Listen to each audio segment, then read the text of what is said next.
Okay, can you guys online, please let me know, somebody that you can hear me okay? Okay, awesome. For all of you online, I certainly hope you're on a deck someplace having a beer while you're watching this. You should see the people in this class, they just drag themselves in here. It was painful to watch. Weather's too nice. What was the problem at the end of the spring semester? So we're gonna, I don't know if we're gonna finish early today or not. Let's see how this goes. You guys, any questions from last class? I had a couple of questions about the project. You wait, well, let's talk about the end of the class. Okay, cool. Is that cool? Yeah, Okay, yeah, any questions about what we talked about last class? Because I'm gonna finish today talking about the project. Any questions about last class? Okay. I'm gonna start here. We've got a couple of slides we talked about. I just want to make sure everybody understands. You guys remember return on investment, net profit after taxes over total assets? We talked about that, right? And what did we talk about that I said that I put up there that's not in the PowerPoint? What was that acronym? Correct, what was that acronym? We talked about profitability, Kmart, Walmart, Coke. EVA? EVA, that's right. Remember what that stood for? Economic Exactly, economic value. So it's this net profit after taxes, total assets. EVA has to do with ROI, and it's all about, it's one thing to make money. The question is how much money to make based on what you have in assets. So everybody got that, right? That's an important thing. It's really not a marketing thing as much as it's an accounting thing, or finance thing, but you guys got that, right? You guys cool on that, right?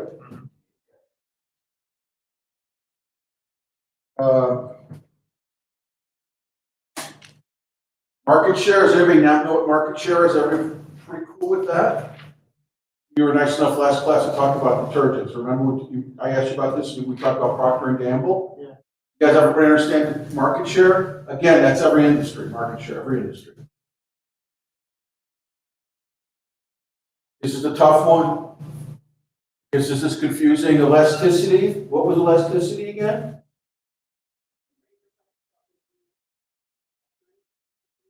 Which one is that? That's what? elastic. That's right. So what's inelastic? Well, if you raise your price, what happens to the volume? It goes down, right?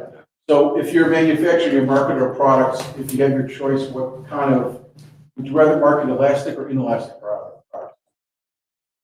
Elastic, right? You guys all got that, right? And remember, and again, don't be confused, because I know a lot of classes, especially economics in here, teach the opposite. But in business, at least the businesses I've been involved with, it's all about price. What can you do to the price before your volume tanks? All right? You guys be cool on that, huh? Malik, where's your evil twins? Will be here soon. Okay, maybe I should wait for them. I ain't waiting for them. Markup pricing. We talked about this. What's the difference between markup and margin? Definite test question. This is 100% going to be a test question.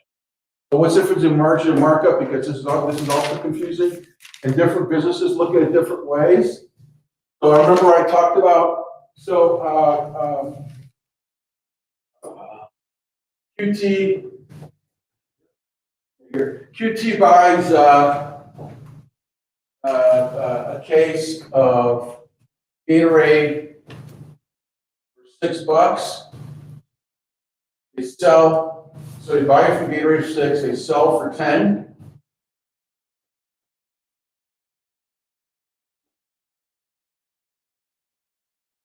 Markup and margins, that's two different ways of looking at the same transaction, right?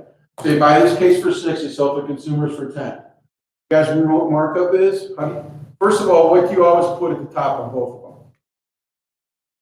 Profit. Exactly. So what's a profit, bud?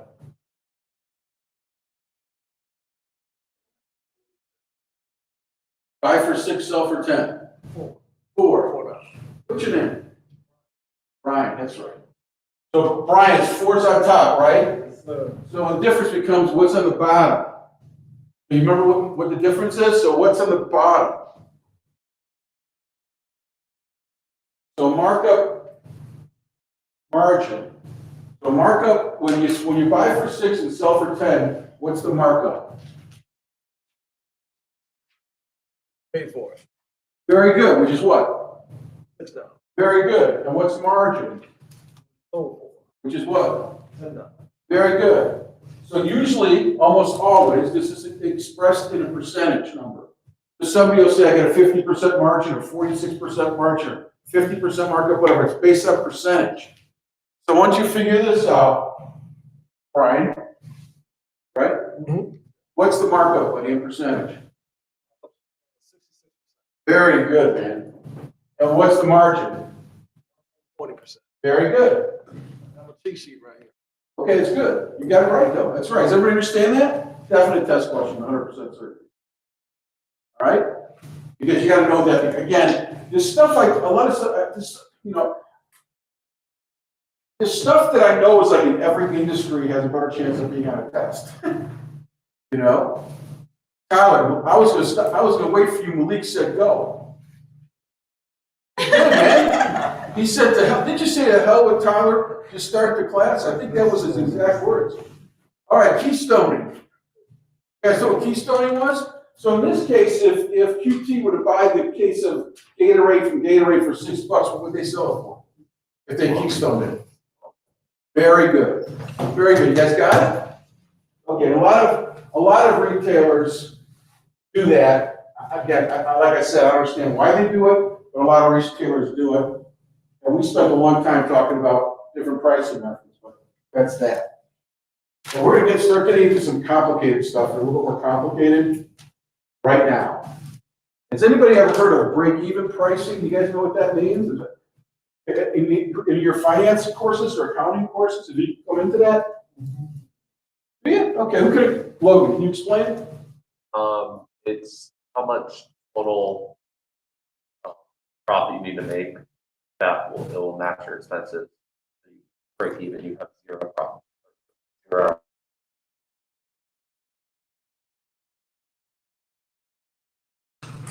You run a manufacturing plant. Okay? The first thing you got to think of is fixed costs, variable costs.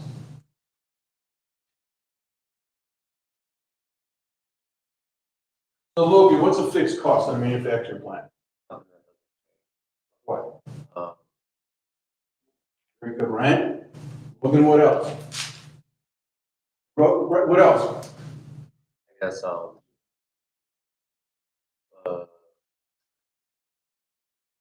blank. Huh? I'm blank on fixed costs. That's all right. What do you think? You're right. And so what in the manufacturing costs would not change? Rent is definitely one. What else you think is fixed? Somebody help Logan out? Not him?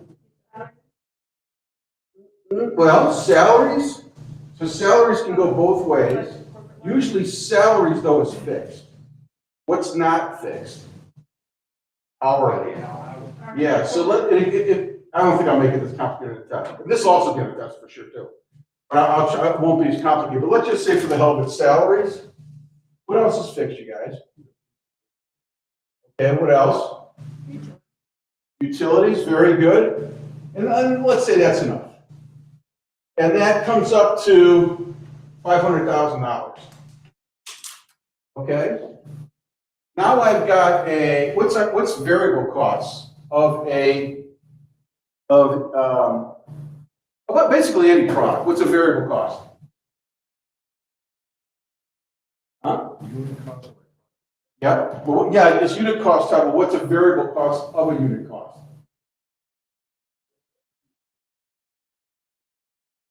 Yeah, but not, that's right. That's, so if you've got a laptop, and you're selling laptops, what's a variable cost of a laptop? Well, let's call parts. What else you got in there, buddy? Call it labor, right? That's all variable costs. Okay? So Logan, you're making computers. All right? And what's your in a computer plant, and your variable cost is what? I mean, your fixed cost is what? 500 grand, right? Okay. And a salesman comes to you and you're just starting off, right? A salesman comes to you and they say, and the salesman's selling to somebody is buying those laptops, and you're going to sell the laptops. Manufacturers selling the laptops for $500, right? And the variable costs are, let's say, $200. So what's your gross profit, Logan? Well, 300.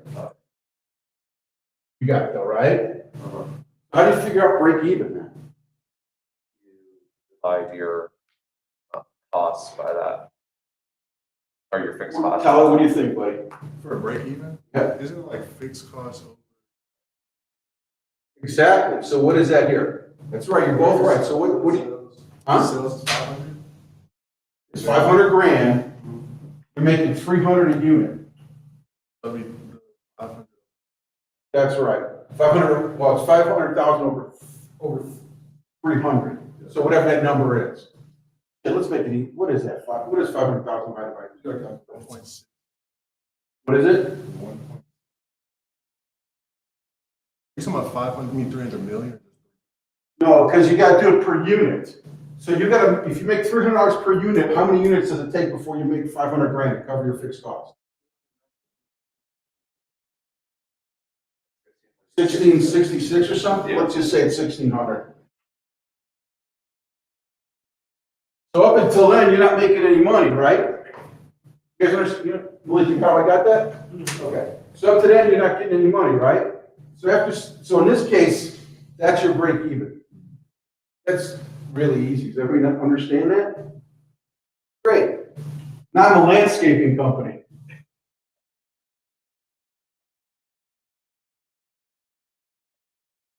And I'm one guy.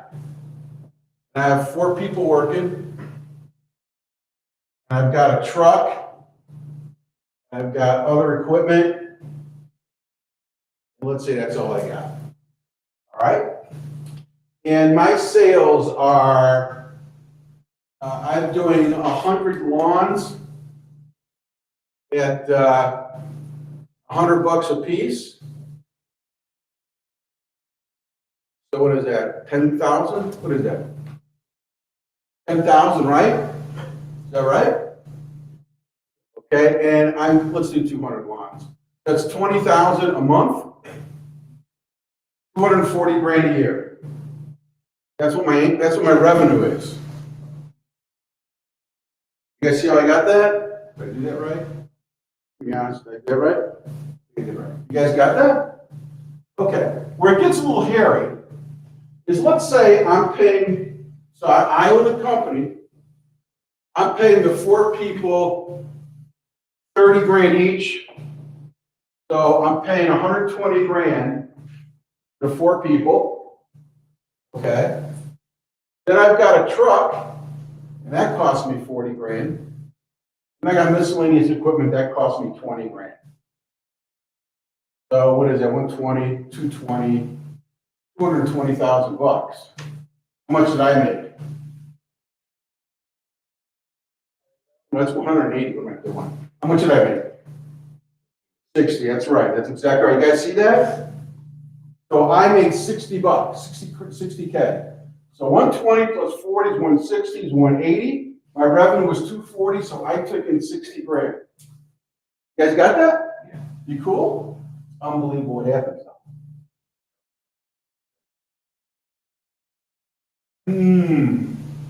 What's the fixed cost? Yeah, because break even's done in a million different examples. The first one I gave you is actually relatively simple. This one's going to be a little hairier. So this isn't so much, I'm going to give you a question here in a minute. So it's not so much fixed and variable. You can think that way. Just hold on one second with that question. So this guy comes up to, now they're working at 100% capacity. They can't do any more housing.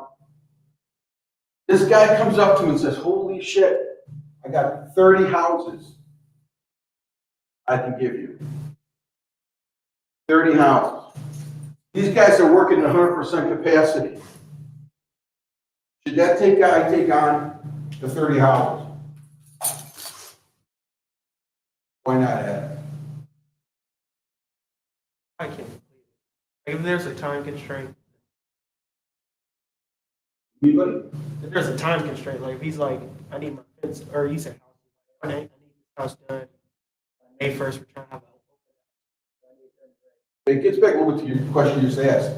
He's at 100% capacity. How many houses is he doing? What did I say? 200 houses he's doing. Got 200 houses right now. Somebody comes with him and says, hey, you know, I'd like another 50. Holy cow, I can do another 50 houses. And $100 each, what is that, $5,000? Right? Times 12, that's another $60,000 in income. Should he do that? What does he have to think about? That's one thing, right, Logan? So if he's hiring just for the hell of it, let's say 4 people are doing 200, how many people have to do 50? Let's say 1, right? He's got to hire 1 more person, but that's not really the case because 1 person is not going to do 50 homes. He's got to hire 3 or 4. Let's just for the hell of it say 1. But what else does he have to do? And what else? Truck. Exactly right, right? So Brian, he's got to buy the truck and that extra equipment. So how much is that? 60 grand? So if he says, I'm not doing this unless I break even in a year, should he do it or not? Really? Well, no, we're not. 60 grand in equipment, truck and equipment, 60 grand. What's he still got to do? Gotta pay the guy. Pay his people. Yeah. So he's losing money. If his break even's in a year. Exactly right. So what do you think it usually is? Make it up. 3 years. So she said, to hell with 1 year, we're going to make it 3 years. Right? So what does that mean? If he's saying, in my head, I'm going to do a break even in 3 years, so he's going to go loan the money for the truck, he's going to loan the money for the equipment, he's going to take a loan out on that. And says, I'm not doing it unless I break even in 3 years. Then his cost of $60,000 is what each year? About 20 grand, right? About whatever, forget interest. So it's 20 grand. Now he's 20 grand in here, right? Plus he's got, I don't know, 2 people, whatever the hell it is, 2 people. Actually, let's say 1 person. We paid him 30 grand. So that comes up to 50 grand. Should he do it? Should he do it? Yeah, why is that? He's up 10 grand. That's exactly right, he should do it. This break-even thing is hugely important based on how long, and I'm going to show you an example in a minute, how long you want before you want to get your money back. Every industry does this again. You have to figure out, for an investment that you're going to do, what is your break-even? Let's go to QT. I could spend the rest of the night talking about this stuff in terms of examples. Every industry does this.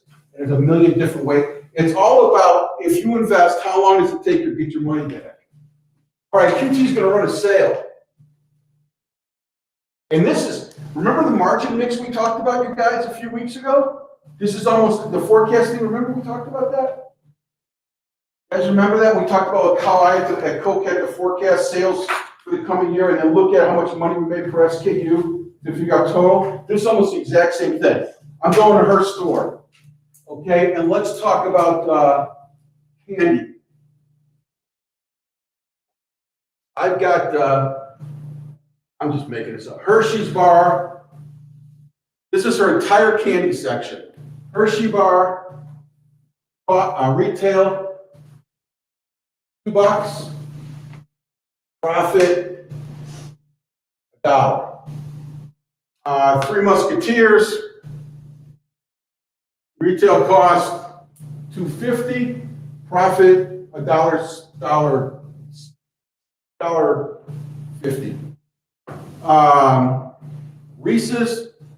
Reese's cups are $1.50, profit, $1. Milky Way, retails $3, profit, let's go $2. Okay. That's all the candy she has in her store. That's all the candy. All right. Now, this is the same thinking as the Coke example. Follow it again. This is exactly what your bosses are thinking of, and maybe you are too. I don't know. Your bosses are definitely thinking about it. Okay. So let's say Hershey's sells 100, Three Musketeers sells 200, Reese's sells 100, and Milky Way sells 50. So over here, we got to put gross profit.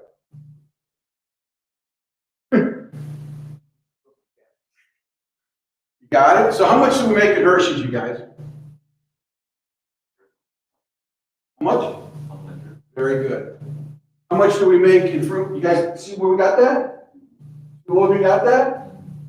Jillian, you got that? Okay. Jillian, how much you make in Three Musketeers?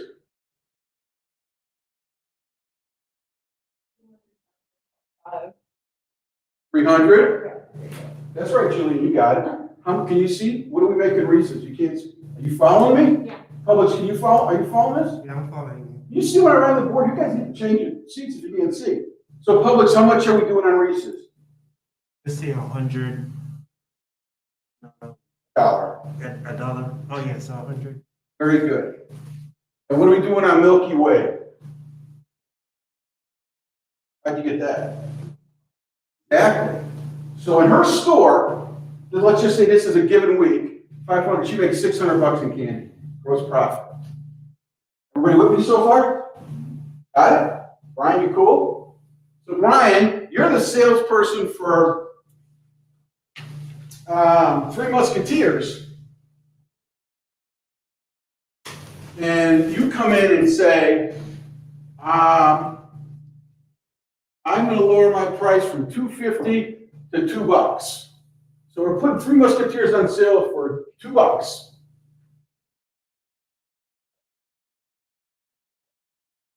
Okay. Got it? So now how much, Brian, how much are we making in Two Musketeers? We were making $1, Three Musketeers. We're making $1.50. What are we making now? 200. Well, just tell me, how'd you get that? 200 units times. Instead of 150, it's what? No. Very good. You guys see that? They're gonna put that on sale, right? So what did they just lose? If they put it on sale and they keep the same volume, how much did they lose?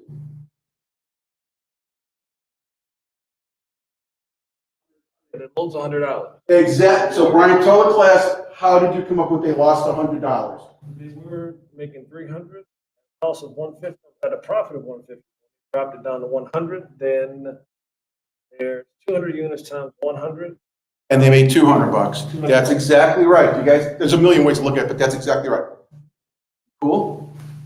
Okay. Lost man, sorry. Okay. Well, I'm not exactly writing this out very good either. The people online probably don't know what they're talking about. Okay, Craig, you've got this so far, right? So this is the retail, this is the profit, and this is how many the gross profit is. You got that, right? Yeah. So what I said is, hey, you know what? Let's put Three Musketeers on sale for $2 instead of $2.50, which means you're losing 50 cents a unit. If you still sell 200 units, you lose what? $100. Yes, Tyler. How was it 300 in the first one? Okay, Tyler, that's cool.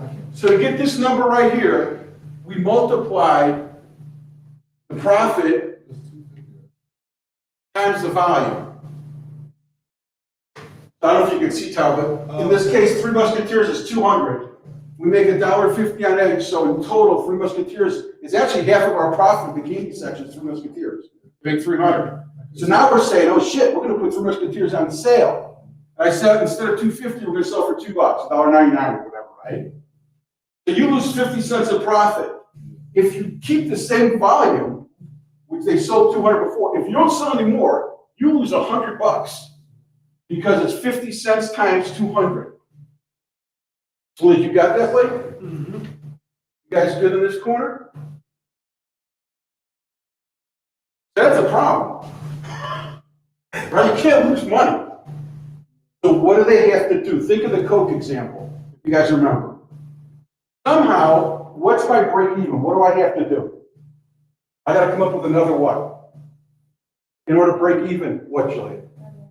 You gotta come up with another $100 to break even. So if I lower my price on Three Musketeers to $2 from $2.50, I gotta come up with another $100 somewhere.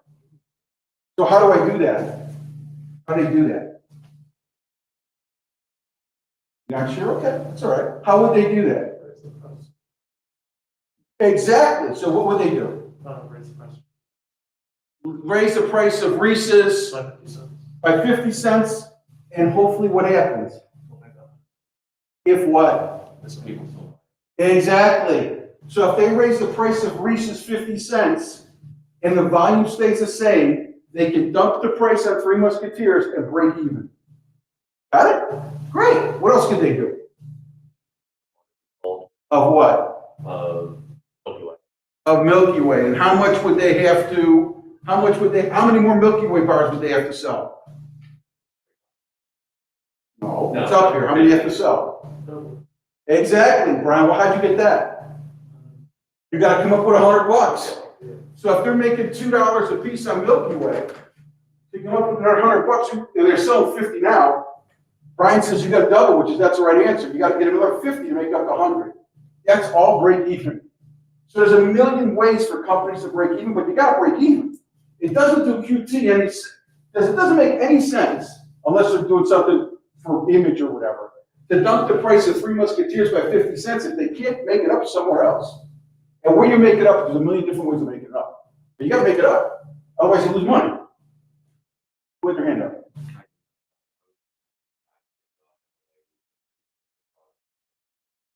You could. Yeah. In other ways, if they, as long as the product doesn't do what? If they introduce a new product, what can it do? Well, it can't do what? Cannibalize. Exactly. You guys remember that term cannibalization? What is it?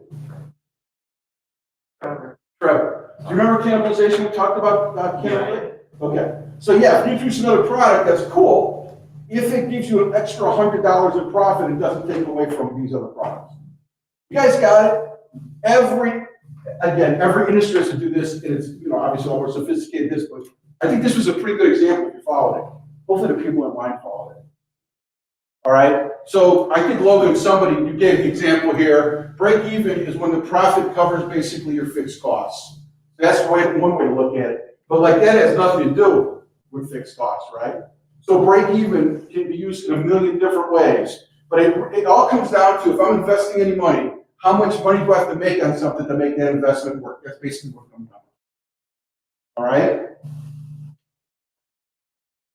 And that's why, again, when I talked last class, I told you guys price is like my favorite subject this class, is because unless you get your shit together on pricing, again, I said this last class, all the stuff we've talked about this class is irrelevant if your pricing is wrong. Pricing is the most important thing. If your pricing's not right, you don't make any money, what good is it to position the product the right way or advertise the right way or whatever? You got to have the pricing right. I threw this in here. Hopefully you guys can see it. So this is out of a presentation, this is one of my presentations. It's got to do with the LED lights. Just to show you what I'm talking about, it's not BS. There's nothing I can really talk about is BS. But just to show you how it is in practice. So this is my little company, right? So this is one of the pages out of our presentation when we give to a customer. Is okay, you've got lights in your building right now. Should you put LED lights in? Right? Should you put LED lights in? And everybody wants to know, the first question is, what's the break even? First question. With LED lights, the break even is, hey, if I'm saving money, how much money do I save until I pay for the lights? right? So this is another way of looking at break even. You guys got it? So this is exactly how the presentation we gave. We actually did this building. It's in northern Georgia someplace. But just to give you an idea, so the difference between solution A and B is not really that relevant. A is when we replace the bulbs, and B is when we replace the fixtures. But let's just talk about one column. So column A, the product costs $114,000. To install, it's $113,000. Taxes and disposal means when you take out these lights, you've got to dispose of them the right way because of mercury, so the cost there. So the total project costs $250,000. Okay. Now, in this case, which this is important, is that there's a lot of tax benefits with LED. And you've got to put that in the analysis in order for somebody to know how they break even. So just for you guys not to know, but there's a thing called 179, which is capital tax deduction, which means you can write off the whole, for you guys in accounting, you probably know, you can write off the whole investment the first year. Okay, it used to be until Trump, and Biden's continued so far, is that, usually they call depreciation, right? You depreciate it over multiple years. And in the worst case, it was 17 years, believe it or not. So if you were spending $100,000 in lights, you'd have to depreciate it over 17 years. Well, the new law says you can depreciate in the first year, which is a huge deal. But the bigger thing on LED lights is that you get a 60-cent a square foot write-off if you put in LED lights. So all that contributes, right, to the break even. So the bottom line is, the net project cost is $141,000. That's what the customer's going to end up paying out of pocket. You guys got that? Following us? You guys in back got that? Adam, you cool? Okay. So $141,000 is what the net project cost is. Well, then we have to look at, okay, this is basically math. One of the interesting things about this business is basically math. It is very rare. As a matter of fact, I can't think of anything. This is so unique. It's funny, I'm in two kind of niche businesses. It's almost never, other than this case, when I put a new ceiling on a manufacturing plant, how do you figure out the break even on that? Or a new floor? But with LED you can, because it's got to do with electricity. So in this case, and not to bore you guys, but they pay 10 cents a kilowatt hour. They're open 104 hours a week. So their annual energy savings is $150,000. So if they put in LED lights, they're going to save just in electricity $150,000 a year. Okay? They also save, though, annual maintenance. So what happens is these lights have shelf lives. So they go out about every 5 years. You got to pay somebody to replace them. You got to replace the bulb, blah, blah, blah. And this was a big manufacturing plant. So the annual savings on that is $62,000. And believe it or not, these lights are hot. LED does not put out heat. So there's actually, in a lot of plants, this one actually is relatively small. But like if you have an office building, it saves a shitload of money that these lights aren't putting out heat, right? So in this case, it was just $5,000. It's not that big of a deal. But basically, the total annual savings is $218,000. Oh, wait a minute. I'm saving $218,000, but what's it costing me? $140,000. So these dudes, in 7 months, pay off the whole project. And what happens after 7 months? 100% profit. Exactly. Damn is right. So usually the paybacks are and the big thing is the taxes. I got to be honest with you, the taxes are like a major deal, a major league deal, especially for like bigger buildings that we work on. Like a little retail store, it's like QT wouldn't be that big of a deal. But when you're in like a 500,000 square foot, like our distribution center, QT's distribution center, that would be a big deal, right on. So usually, just so you guys know, most businesses under 3 years is a good payback for an investment. Under 3 years. Do you guys understand that? Okay.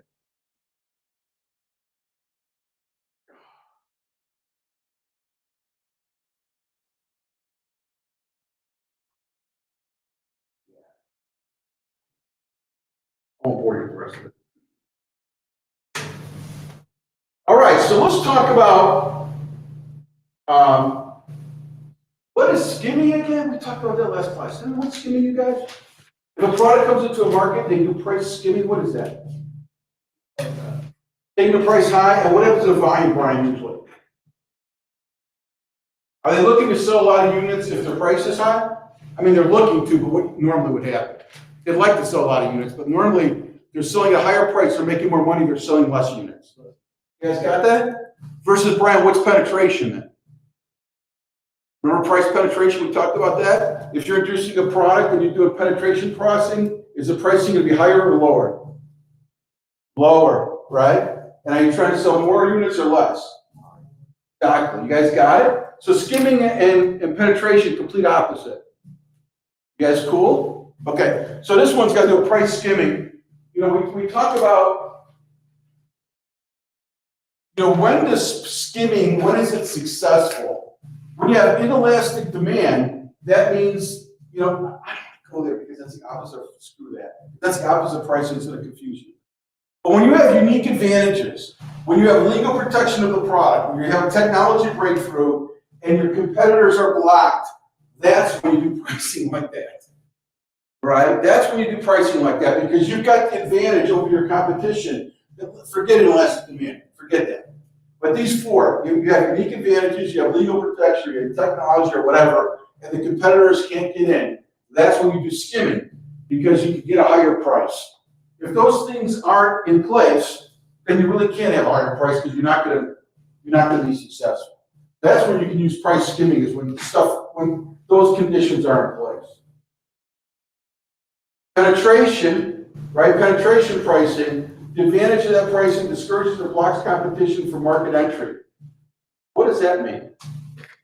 Discourages or blocks competition for market entry. If you do price skimming, if a product costs you $6, let's go back a month. A product costs you $10, and you're introducing it to the market, and you're skimming, and you can sell for $30, or your penetration, you can sell for $15, right? When you come out with this $10 cost product and you sell for $30, what does the competition say? Holy shit! Exactly. So if you come out with a new magic marker and you make 20, I'm just making up, right? You make 20% on magic marker, people at Expo is going to take notice and say, holy smokes, we're going to come out with that same magic marker. But if you come out at $15 and you're only making $5 on the product, the competitor is not going to be as aggressive trying to rip you off or not rip you off. The competitor is not going to be as aggressive trying to copy what you're doing. So that's when penetration pricing, it says discourages or blocks competition market entry. That's what that means. If you want to boost sales and provide large profit increases, you got to have a lower price. And this production thing goes back to the damn landscaping guy.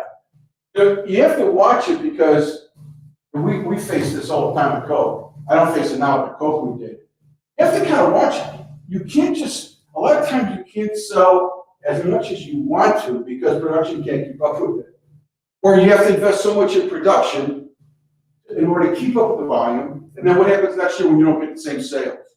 You got to watch it. So if you can justify production expansion, to penetration pricing, right? But disadvantages is you got to gear up for a lot of volume. You're selling large volumes at a low price, and the strategy to gain market share may fail. Because usually when you do penetration pricing, almost always, it's about getting market share. Okay, that's a good chart. Both those charts are good. Okay, so that's the pluses and minuses of penetration pricing. Status quo, you basically don't do anything. This is lazy, stupid pricing. Status quo means you don't do anything. Again, it happens all the time. People just don't make as much money as they can, or go out of business because they just don't think it's business. The status quo, it's simple, and that's great. Safest route to long-term survival for small firms. It's actually probably the most risky route to long-term going out of business for small firms. This is a stupid. I think this is dumb. You can't do status quo pricing. I just don't think it should be a strategy. It's just because it's lazy and it doesn't take into account a million other things that we've talked about in this class. All right, this is interesting. Legality and ethics of pricing.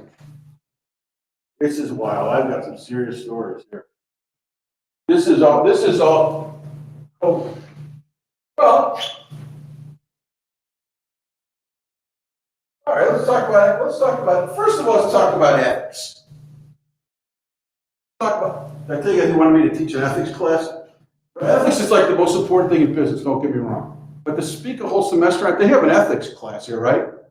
I don't know how you could talk a whole semester on ethics. It is the most important thing, but good God, man, I'd be falling asleep for sure, right? Publix. Person goes to Publix. He's got a case of water underneath or she's got a case of water underneath the basket cart at the bottom, right? Doesn't change the price, doesn't hide it, doesn't do anything. Rolls to the cash register, and the cashier does not charge you. You go to the car, and you figure out, oh my God, she didn't charge me. Who in this class thinks you should go back in and tell Publix that you didn't get charged for the water? Raise your hand. Okay, happens every class. Almost every class is half and half. Almost every class. My answer to that is hell no. And the reason for that is because the company takes the risk.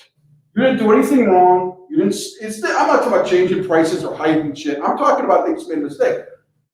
You know, that Kroger pays $1 an hour less than Publix does. You know that? I didn't know it was $1 less. Yeah, it's $1 less. So Kroger, where we shop, if they make a mistake, they take the risk of paying their people less and probably having less qualified people, and their chances of making a mistake is greater. To hell with them. That's my opinion. And half the class, this class was half and half. Almost every semester it's half and half. On the other hand, I go to a restaurant with my daughter, and this happened, and you guys, hopefully none of you have ever done this. I really hope. This is scummy. Dine and dash, right? So we're at a restaurant, and there's this couple, it's me, my daughter, and my wife, and we're in this, and they're like kitty corner from us, and they are killing it. I mean, they're killing it. They're ordering everything on the menu, they're drinking martinis, and they're getting shit-faced, and I'm watching. And the three of us are sitting there, we're having our dinner, and the same waitress for our table and their table, right? So we're sitting there talking, blah, blah, blah. That lady goes into the kitchen, and this couple goes, woof, out the door. So now you think I wouldn't do this because of what I just said about the water, but what do you think I did? Paid for their meal. I paid for their meal. Why did I do that? Exactly. Because what happens when that dine and dash? Who pays for their meal? Waitress. Did you guys know that? Yeah. So did you guys know that? Yeah, the waitress pays for that meal. So what I did is I went to the manager and said, hey, those two nice people left, right? And I said, I want to pay for the meal, but I need you need to charge me, employee pricing, which he did. So it's weird how I think about ethics, because a lot of it has to do with whether an individual is paying or a company's paying. I just think like in the water thing, when you go to some place and they hire people for $8 an hour, $9 an hour, and they're in retail, that's fine. There's nothing wrong with that. But you take a risk there. You're hiring people who aren't as qualified as you are in Publix. That's in my opinion. So when it gets to stuff like this, it gets very gray. Very gray. So, what's price fixing? Have you guys ever heard of that? What is that? Who said yes? Who said yes? Oh, I've heard of it. Okay, you know what it is, buddy? Oh, no, I forgot, but I've heard of it. Okay. I don't know exactly. It's all right. That's okay, man. So, if you had to guess, do you think it's good or bad? Oh, it's bad. It's bad. It's real bad. It's illegal bad. Yeah. Go ahead. You talking about when, like I said, gas station was like, Perfect example, Tyler. Anything, Tyler, where two companies get together to the detriment of the consumer, that's price fixing. So competitors cannot get together, and gas is one example. Competitors, and I'll give you a great one here in a second. Competitors cannot get together for the sake of keeping prices high to screw the consumer. It's called price fixing. Totally illegal. Yeah. like these two gas stations right off. What they do? Well, look, Tyler, there's ways of doing it without getting caught, right? So what happens is they send signals. You know what I mean? If the one dude raises his price 10 cents and they've got an unwritten rule, they'll know the guy across the street's gonna do the same thing. You know what I mean? They're not even, that's not price fixing because they're not communicating overtly. It happens you guys don't think this happens, it happens like everywhere. Well, hold on, we're gonna get to that. But this is price fixing, yeah. We do it because, well, every ship will go check the neighboring gas stations to see what their prices are at, and then send it to like before ships. And then they'll just like, I guess, accordingly throughout the day. Hear what she said? Hear what she said. Yeah, repeat it. Did you hear what she said? Okay. So she said what they do at QT is they'll send supervisors out to competitors to see what they're pricing something at, and then adjust their prices accordingly. Is that price fixing? It's not, Logan. Why is it not price fixing? Because they're not direct. Exactly. So the difference is that's not price fixing. That's pricing to competitors. Price fixing would be if your racetrack president, your QT president, met with the president of racetrack and said, you know what? Next year, let's charge 20 cents more a gallon for gas. You charge $2.79, I'll keep my price at $2.79. So they're talking beforehand. What you're talking about is not price fixing. You're matching competitors' prices. Price fixing is when two companies get together and set the price at detriment of consumers. I'll give you a perfect example, and I was, thank God, far enough away from this not to get screwed.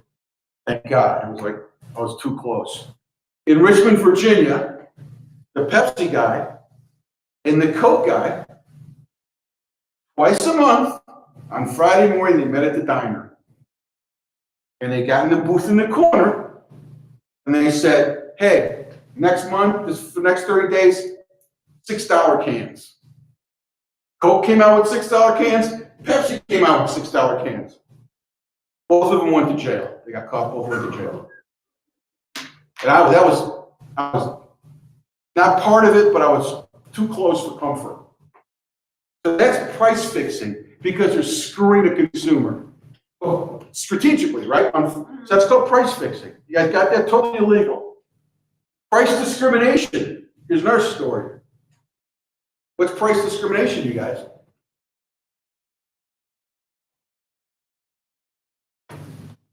And I'm gonna stay with soft drinks just because I know it so well. So price discrimination. Remember, there's different. Let me tell you guys. Remember what are supermarkets, convenience stores, drugstores? What are those called? Retail what? That's right. Channels.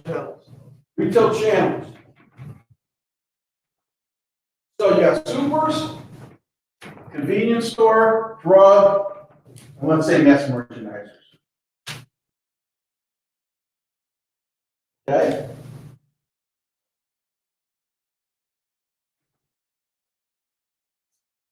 Now, this might not be the case in Atlanta, because there's ways around this, but theoretically what you're supposed to do is if a case of cans costs $6, what do supermarkets pay for it? $6. What does convenience stores pay for it? Drugstores, $6. Mass merchandisers, $6. That's for a case of cans. You guys got that? Cool? Wait a minute. Is that right? I mean, why when she may sell 5,000 cases a year of Coke,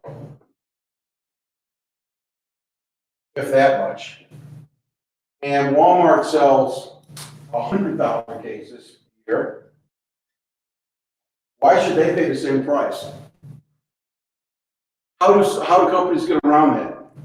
And this is all legal. You know what they do? They give them rebates. Remember we talked about rebates. They give them 20 cents a case if they hit a certain volume. They give them 500 grand for 4th of July ad. But the price, and what's that called, you guys? Remember, what's it called? No. Remember when I wrote on the board? And this is what, weeks ago, remember I talked about, it's not pricing, it's called when we pay for activities. When you pay for an ad or pay for space in the store, or what's that called? Discounts and allowances. You guys remember that? Did I go through that too fast when I talked about it? Did I? You guys understand that? Remember that? Yeah, I remember now. Keep me honest, buddy. Remember it? It's not directly the price. It's not directly the price. That's right. It's got to do, you're giving retailers money. In fact, it's retailers. It could be wholesalers. It could be any, it's all industries. You give them money for doing stuff. You know, it's not the price of the product. And that's the way Walmart, per case, by the time Walmart's through, they might pay $5.50 a case. Because we're giving them 50 cents a case. In this case, we're giving them 50 grand to do stuff in the store. All right? Okay, got it. This is Atlanta.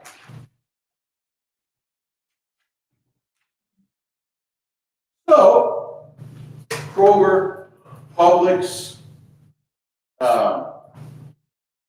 Trader Joe's, they're all paying what? $6. Supermarkets. Let's go to Alabama. This happened. I was part of this. I wasn't part of this. I was part of making it right. So in Atlanta, if it's $6 for cans for supermarkets, what is it in Montgomery, Alabama? Do you think? It could be right. That's the target. It's right. It does. It's in trading areas because we're talking about discrimination here in a minute. It's about trading areas. So just because Coke is $6 in Atlanta, Montgomery, Alabama doesn't have to be because it's a different trading area. LA, for instance, New York, the prices are way higher because costs of doing business is so much higher. Where in Atlanta, the cost of doing business is relatively low. Okay? Let's go to Montgomery, Alabama. You got Kroger. You got a chain called Bilo. You got Winn-Dixie. And you got an IGA. These is still a supermarket, but they're smaller, black owned. And this is back, you guys, this is back in the 90s, for what it's worth. But it gives you an idea what price discrimination means. So Kroger in Montgomery, Alabama, unfortunately, a long time ago, Kroger would pay $6. Bilo would pay $6. Winn-Dixie would pay $6. What was IGA paying? $7. Legal or illegal? Totally illegal. Now, the guy who ran these stores he owns about 20 and was black. I know him really well. And I know him really well. It's funny because the Coke guy who actually did this deal with was also black.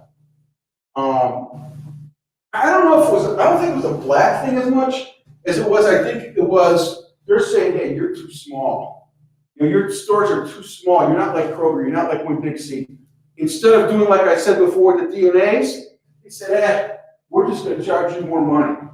But they're considered a supermarket. Totally illegal. Totally illegal. And that dude made a ton of money. And rightfully so. He sued our ass. And Pepsi too. Sued the shit out of us. Totally. I know the guy. He's 100% right. That's discrimination. So it's not discriminating if you've got a different price in LA versus Atlanta versus Chicago. But within a marketplace, if it's the same type of store, you got to give them the same type of price. You guys got that? Okay, so that's price discrimination. What's predatory pricing? You guys ever heard of that? What's that?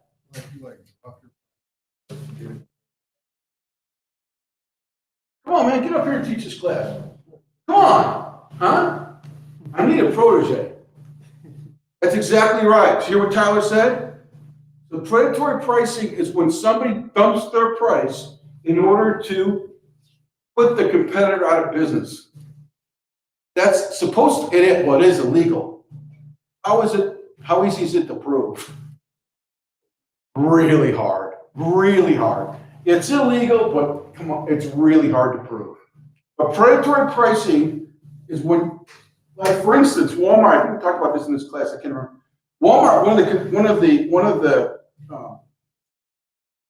criticisms of Walmart supercenters, if a Walmart supercenter goes into Calhoun, Georgia, and there's 50 small businesses in Calhoun, what happens to those businesses? I think that's right, they've got a business or a business sucks or whatever. So Walmart was accused of predatory pricing. I don't think that flew. I don't think they got in trouble. What happens in those cases is Calhoun, and this has happened in a lot of places, the town will take a vote, and they won't let the Walmart supercenter in because they're protecting the small businesses. That's happened in a lot of places. But that's not really predatory pricing. It's sort of, but it's so hard to prove because if you dump your prices and run your competitors off, once your competitors are off, what do you do with your prices? You run them up, right? You run them up. So totally illegal. And there's a great story. But price fixing, price discrimination, predatory pricing are all unfair trade practices. Any questions on that? Any questions?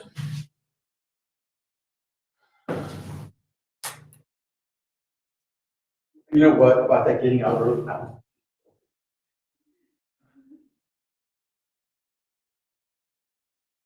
But we're gonna blow through this. You guys understand all this? What do we not talk about? We talked about all this, right? Enough for a test, you guys understand. Okay, so where are we in this class? You only think we're lost. So what I did is I put pricing before, this is not the syllabus. I put pricing before business to business because I just thought it flowed better. I thought it was time for you guys for us to talk about it. So after pricing, we'll talk about, the bottom line is like right on schedule. After pricing, we'll talk about business to business. I may spend 1 week on services. I'm definitely going to spend 2 weeks on sales. I've got this 1 week open, which is good. You know, on the third, we got a review. May 5th is the final. You guys know that? I mean, we're like close to the final. So, you know, this is the draft. You know, so it's like a week after the draft. That's how I remember. So anyway, we're like cranking, but this is what we've got left in the whole class. You guys cool on that? So we got business to business, which, you know, again, it's much different. We talk too much in this class, in my opinion, about consumer marketing because it's easier, I think, it's easier for students to understand and relate. But again, most of the jobs, most of the big money jobs are business to business, not business to city. All right, so I may take this data, I might not, depends how these go, the rest of the subjects go. But definitely in the third, we're gonna have a review, and the 5th is the final. So what's the project do? Very good. Very good. Now, let's talk about, you guys good on this, right? Okay. Why don't you start asking questions about the project? Because you probably should be getting down to nitty gritty on the project. Okay, so when you okay, so the summary you just want kind of like what the business is about, what it does, that kind of thing, right? What's it called? What's our business called? No, what's that called? The summary? Did I? Yeah. All right. Executive summary. Okay. So if you ever do this for real, you don't call it a summary because the summary would be at the end. It's executive summary. So what happens, and this is legit, when you do marketing plans, legitimately, or business plans, there's always an executive summary. It usually takes like a couple of pages in the front. So they get, you know, people don't have time or the big bosses or whatever, at least they can get like the gist of it. And if they're really interested and want to learn more, then they go through the rest of it. So I don't know if you really don't have to do that. Really, the first part of the presentation was whatever charity you do, you need to get me at least knowledgeable enough so that I can figure out whether the rest of this proposal makes any sense. And what I don't want you to do, and what most students would most do, and I ding them, is that, you know, that should not be 75% of the thing. I mean, 75% of the proposal is there's after that. Let's put it that way. You know what I mean? Yes. And the big grading is gonna be, after you tell me what this group does, you know, what the SWOTs is, all that stuff. Hey, you know what, this is what I think they should do strategically, and these are tactics I think they need to do in order to make those strategies work. Okay? What's your next So question? that's what you want.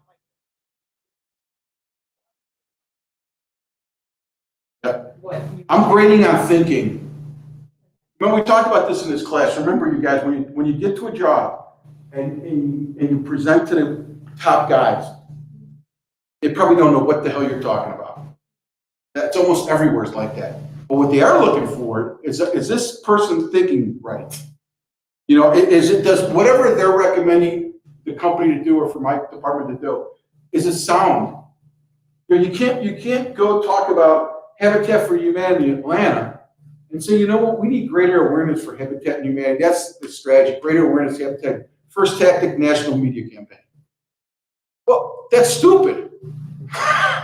You see, that's not good thinking. You know what I mean? If you want to get awareness for Habitat for Humanity in Atlanta, you better come up with ways in Atlanta that are economically feasible and make sense, not a national ad campaign, which obviously they couldn't afford one commercial, much less do a campaign.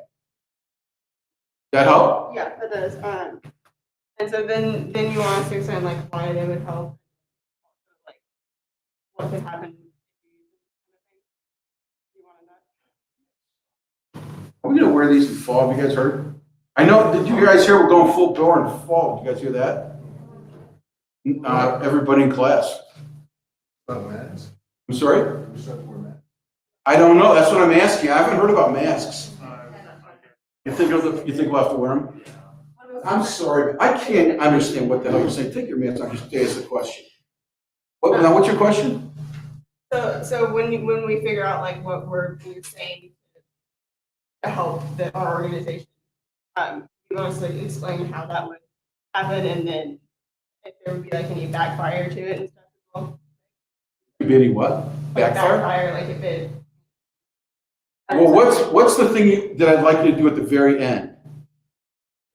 Barriers to success, right, Julian? So what's barriers to success? You remember we talked about that? Like, things that are gonna stop you from being able to do. Got it? Okay. That help? Okay. That's more, I think, the way to look at it. I wouldn't say like backfire or, because if you catch a lot of, if you look at whatever you're saying and you think in realistically, I know this is an exercise, but realistically, and again, let's do the Habitat for Humanity.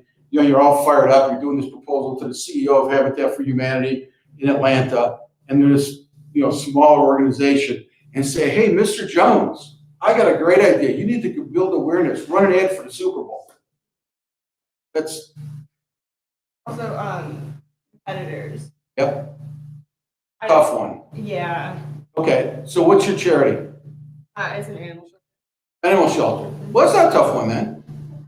Yeah, that's pretty easy. So what's the name of your animal shelter? Lifeline. Lifeline? Okay, what's the name of the other animal shelter? Oh, you gotta research it. That's a competitor. That's an easy one. You know, so there's all kinds of different animal shelters. So when you talk about competition, you might want to say who they are and maybe and you don't have to call them or anything, but maybe if you know from the internet or whatever they do good or bad, that would be a competitive analysis. For instance, if you do research on here, I wouldn't expect you to do this personally, this particular thing. But you know, you know, like my wife's charity, which is Golden Retriever Rescue, they're growing like bananas, right? So if you're another Golden Retriever Rescue, like Atlantic Adopted Golden, that's a problem for Atlantic Adopted Golden when my wife's charity is kicking their ass. You know, so it's no different than a business. Because in charities, especially, you know, in the United States, Atlanta, this classroom, there's a set amount, for the most part, of dollars given to charities, right? So why should somebody give your charity $1 and not hers? And that's the way you got to look at it. It's a business. And the problem with most charities is they don't look like a business, but it's a total business. Does that answer your questions? Did you come up with me last class or two classes? Okay. Was it you? Okay. Any other questions on the project? Any questions on the project? Those online, 3 or 4 beers by now. Man, a lot. They keep on cold for me. Any other questions? Okay, yes, Joy.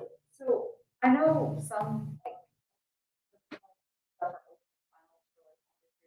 Would you consider possibly opening the funnel for all day? No. Give me the ticket? Oh, wait, to take it or the, no, I wouldn't even do that. Because it just might mock you, you know. I told you how I cheated once on a funnel, right? Did I ever tell you that story? When my buddy dated the girl who publisher did the teacher's manual? Yeah. Yeah, that's an awesome story. Huh? Yeah, no, I don't think so. I think same time, yeah. That's aren't that hard. Online people have a question. Brian left, he says, I'm going for my last beer. Did you guys online have a question? This is gonna set a rough draft. Around No. No, I don't want a rough draft. Because I'll tell you why, my whole thing about teaching is being fair. I mean, really, like I'm psycho about this. If I comment on somebody's rough draft, you know, if he sends this rough draft in and I copy, and you send the rough, and you don't, that gives him a super advantage. I don't think that's fair. That's why I grade everything on a curve. So no, I don't want to see a draft. Plus, I really don't want to read it. To be honest with you. All right? You have another question I can say no to? Only makes sense, Salvador, you the man. Yes, ma'am. I know last time we had mentioned something about not choosing video with organization. Want us to get into? Oh, yes. Yeah, if I look at that project and I see that this whole thing's been done off the internet, you guys are toast. And I can tell. I can tell. Well, okay. So we can't get into. That would be a good idea. You may not see them because of COVID, although that's BS now, whatever. Say if they use that as an excuse, somehow you know what primary and secondary research is? Have you ever heard that?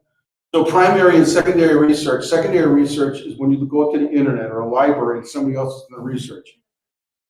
Right, primary is in the first person. So primary research is if you talk to the head of your nonprofit and say, you always want to play on a student card. Even if you're not a student, later on, you need something to call, say, I'm a student at KSU. Why? Right? Because they're much more apt to talk to a student than not, because you're not selling